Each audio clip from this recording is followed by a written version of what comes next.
Hello students, welcome back to the class English. Today we are going to discuss about our poem on killing a tree, and this poem is taken from your class 9th NCERT Beehive book and it is written by Giv Patel. Giv Patel जो है वो इस poem के poet हैं and students उन्होंने जो है इस पोयम में बेसिकली ये मैसेज दिया है कि हमें ट्रीज को कट नहीं करना चाहिए, जो कि हमारी कंट्री हो या फिर अदर कंट्रीज हो, सब में जो है ट्रीज को कट किया जा रहा है इंडस्ट्रियलाइजेशन के लिए, अर्बनाइजेशन के लिए। क्लियर, उन्होंने जो है अपनी पोयम में ट्री को ह्यूमन बीइंग से कंपेयर किया है। ठीक है, सो स्टूडेंट्स आज हम अपनी इस पोयम को देखेंगे डीजी क्लास में। So let's start.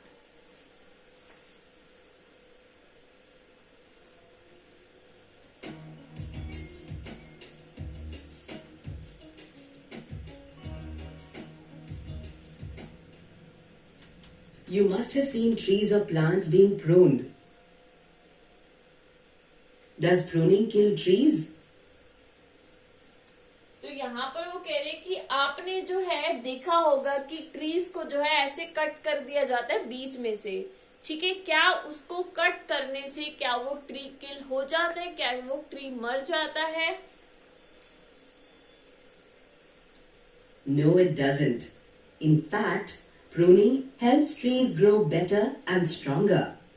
In addition, it also ensures safety by reducing the danger of old and loose branches falling on roads or areas used or frequented by public. Also, within a few months of pruning, you can see trees return to their full glory with their branches spreading wide again. What kills a tree then?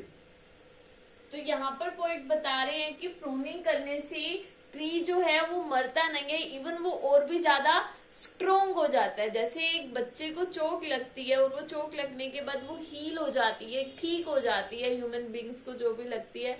Same as trees को जब हम ऐसे बीच में से cut कर देते हैं तो आप देखना कुछ टाइम बाद जो है उसमें से और भी नई नई छोटी छोटी सी ब्रांचेस निकलना स्टार्ट हो जाती हैं, उस पर लीव्स आना स्टार्ट हो जाते हैं, तो ट्री और भी ज्यादा स्ट्रोंग हो जाता है, मजबूत हो जाता है, वो मरता नहीं है।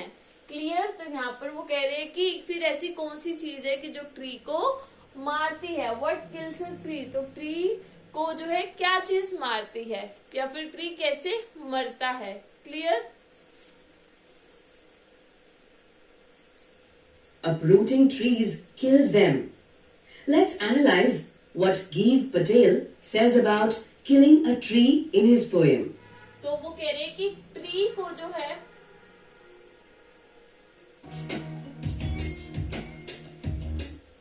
ट्री को कंप्लीटली उसकी रूट से निकाल करके फेंक देना, तब जा करके ट्री मरता है। अगर आप उसको पूरी उसकी रूट से निकाल कर नहीं फेंकोगे, बीच में से कट करोगे, तो वो नहीं मरता। क्लियर, तो यहाँ पर जो पोइट है वो एक सब पढ़ने वाले के मन में एक इमोशंस जगाना चाहता है ट्री के लिए। क्लियर, वो यहाँ पर आपको ये नहीं बता रहा कि ट्री को कैसे कट करना चाहिए, नो, वो एक इमोशंस जगाना चाहता है ट्री के लिए। क्लियर।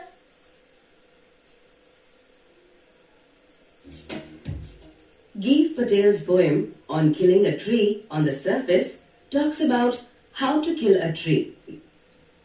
जो ये गिव पटेल की पोयम है ऑन किलिंग अ ट्री, ये हमें ये बताती है कि how to kill a tree, कि एक ट्री को कैसे मारना चाहिए। ठीक है, बट उनका कहने का इमोशंस अलग है। The poem shows the cruel side of men who torture trees bit by bit before killing them completely. तो यहाँ पर इस पोयम में जो है एक मेन का आदमियों यानी कि सब इसमें ह्यूमन बींग्स आ गए, उनका जो है क्या है, उनका एक क्रूल साइड दिखाई हुई है बेसिकली। ठीक है, उनकी जो निर्दयता वाली साइड है वो दिखाई हुई है। ठीक है, कि वो कैसे एक ट्री को टॉर्चर करता है। ठीक है, बिट बाय बिट, एक एक टहनी काट काट करके बिफोर किलिंग देम कम्प्लीटली, उसको पूरा मारने से पहले जो है कैसे वो उसको बिट बाय बिट टॉर्चर करता है।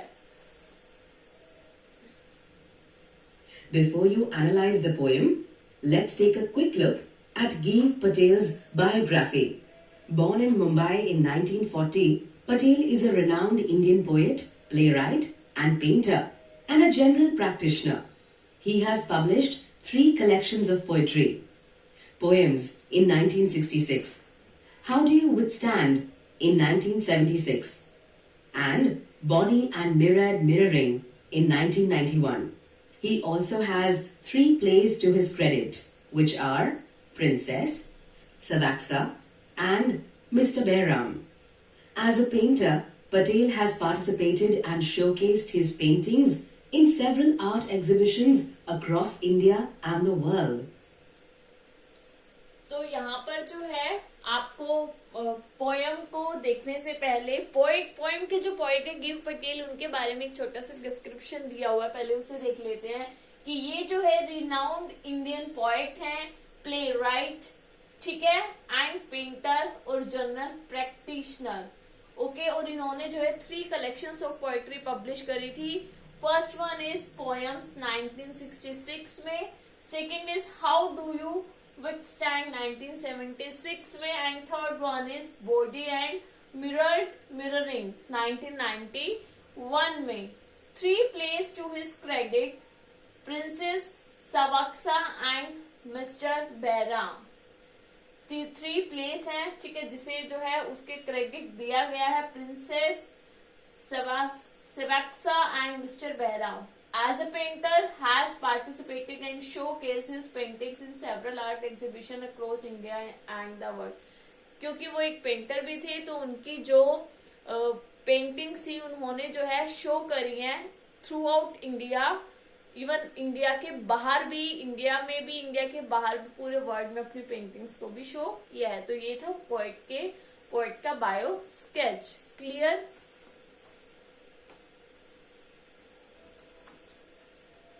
Patel sarcastically points out how human beings are justified in killing the dangerous and parasitical trees that feed on the soul of earth.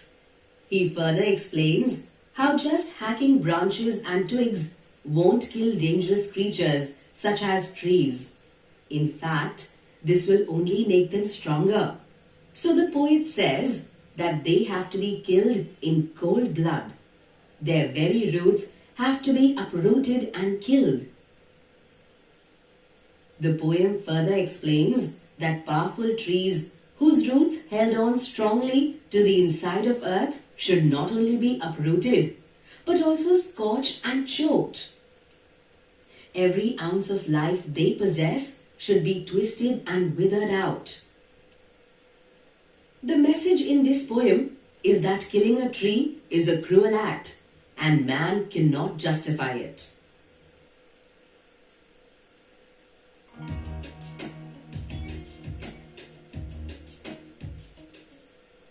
Now read the poem on killing a tree from your textbook and answer the questions here to check your.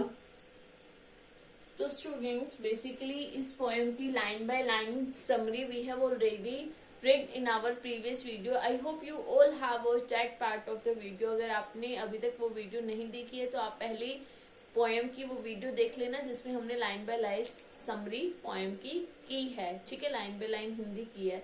तो students अब हम इसके देखेंगे कुछ questions answers. Clear? Select the best option to answer the question. हमें best option select करना है question का आंसर देने के लिए। It has grown slowly, consuming the earth, rising out of it, feeding upon its crust. जो कि हमने ऑलरेडी पोएम में पढ़ा था कि जो है ट्री जो है वो कैसे धीरे धीरे ग्रोन अप होता है, अर्थ से जो है वो कितने सारे न्यूट्रिएंट्स लेता है, ठीक है, फीड करता है, उसके बाद जो है वो ग्रो होता है।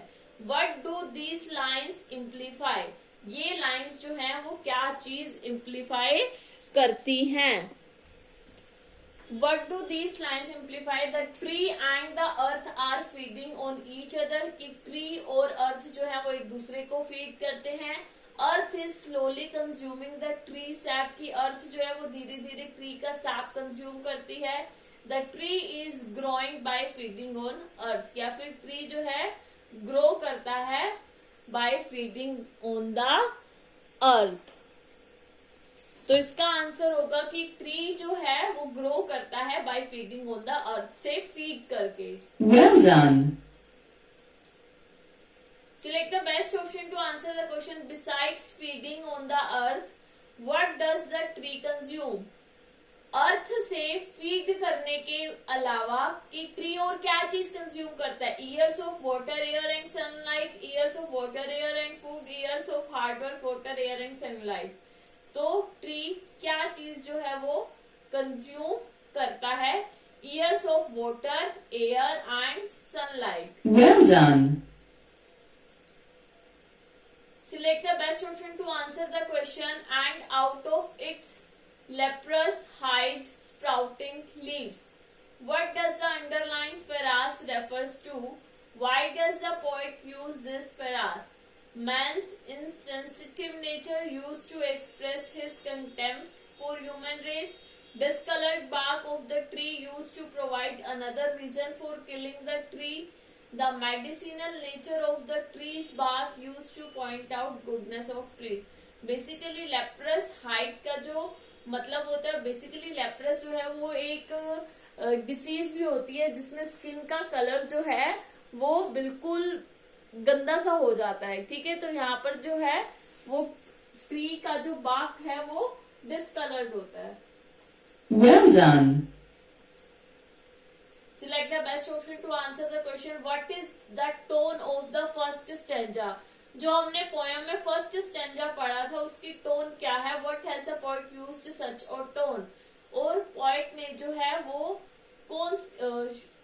उस टोन को क्यों यूज किया है? Sarcastic used to portray the tree as an abominable thing that man is justified in killing. Repulsive used to convey the dangerous and devouring nature of the tree. Objective used to logically point out the harms caused by a growing tree. तो इसका answer होगा first one, sarcastic used to portray the tree as an abominable thing that man is justified in killing. Well done. Not so much pain will do it. What does this line mean? The tree can survive even after it is hacked and chopped. The tree can be killed by hacking and chopping, but it won't feel the pain. The tree is not painted to see man hacking and chopping its parts. तो इसका meaning होगा The tree can survive even after it is hacked and chopped. अगर इसे hack कर दिया जाए, chop कर दिया जाए, फिर भी ट्री जो है सरवाइव करता है। Well done. Which of the following are the example of alliteration? इनमें से कौन सा जो है alliteration का example है? Two best options we have to select. Not so much pain will do it. The bleeding bark will heal. And from close to the ground, it takes much time to kill a tree. तो इसमें alliteration है not the bleeding bark will heal. It takes much time to kill a tree. Well done. Best option we have to select. What will happen if you just hack and chop the tree? If अगर आप जो है क्या होगा, tree को hack करोगे, chop करोगे तो it will bleed to death, but it will also give rise to a new sapling that will grow into a tree. Its bark will bleed and gradually it will lose its twigs, bough and roots. It will heal and slowly develop twigs and branches and grow it to its full size. तो इसका answer होगा it will heal and slowly develop twigs. Well done. Select the best option to answer the question. How should the tree be killed according to the poet? Poet के according tree को कैसे मारना चाहिए? It should be tied with the rope and uprooted completely. कि इसे जो है रोप से टाई करके इसकी जड़ों से निकाल देना चाहिए. It should be tied with the rope and allowed to root. It should be tied with the rope and then hacked and chopped. तो इसका आंसर होगा it should be tied with the rope and uprooted completely. Well done. Select the best option. We have to choose out from the earth cave. What does the underline word mean? Earth cave का मतलब क्या है? Caves found below the earth surface, the caving in of soil caused by the tree, the depth of the earth. तो अर्थ केव का यहाँ पर आपका answer होगा, तो इसका आंसर होगा the depth of the earth. Earth cave means earth की डेप्थ मीन्स गहराई. Well done. Select the best option to answer the question. And the strength of the tree exposed. The source white and wet. The most sensitive hidden 4 years inside the earth. Which part of tree do these lines refer to? Shoot, fruits, roots. Its answer would be roots. Well done. तो students, ये थे आपके कुछ question answers poem के. Clear? I hope आप सबको अच्छे से क्लियर हो गया होगा ये poem on killing a tree which is written by Gieve Patel. तो students, we will meet again in our next video. Till then, bye, take care.